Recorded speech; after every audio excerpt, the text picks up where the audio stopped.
നാളായിട്ട് അടുക്കള ഭാഗത്തേക്ക് കൂടി പോകാത്ത ഞാനിപ്പോൾ സ്ഥിരമായിട്ട് അടുക്കളയിൽ പോകുന്നുണ്ട്. എല്ലാ ദിവസവും അല്ലെങ്കിൽ ഒരാഴ്ചയിൽ ഒരിക്കലെങ്കിലും എന്തെങ്കിലും ഒരു കുക്കിംഗ് വ്ളോഗ് റെക്കോർഡ് ചെയ്യണം എന്നുള്ള ഒരു മനസ്സിലാണ് പോകുന്നത്. അപ്പോൾ ഇന്ന് നമ്മൾ ഉണ്ടാക്കിയിരിക്കുന്നത് നെയ്മീൻ കറിയാണ്. അച്ഛൻ നെയ്മീൻ കട്ട് ചെയ്ത് വാങ്ങിച്ചുകൊണ്ട് വന്നിട്ടുണ്ടായിരുന്നു. അമ്മ ഇത് ക്ലീൻ ചെയ്തൊക്കെ വെച്ചിട്ടുണ്ടായിരുന്നു. അപ്പോൾ അതെടുത്ത് നമുക്കിന്നൊരു നെയ്മീൻ കറി വെക്കാം. സാധാരണ ഇഞ്ചി, വെളുത്തുള്ളി, ചെറിയ ഉള്ളി, സവാള ഇത്രയും ഞാൻ ക്രഷ് ചെയ്തെടുക്കും.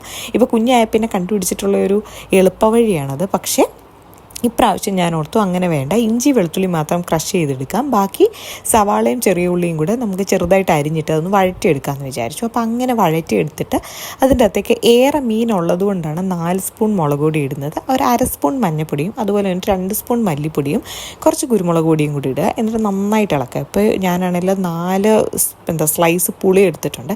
ഇവിടെ പുളിയും എരിവും കൂടെ ഇങ്ങനെ മിക്സായിട്ട് ഇങ്ങനെ നിൽക്കണം. അതാണ് മീൻകറിയുടെ ഒരു ടേസ്റ്റായിട്ട് നമുക്ക് എപ്പോഴും തോന്നാറുള്ളത്.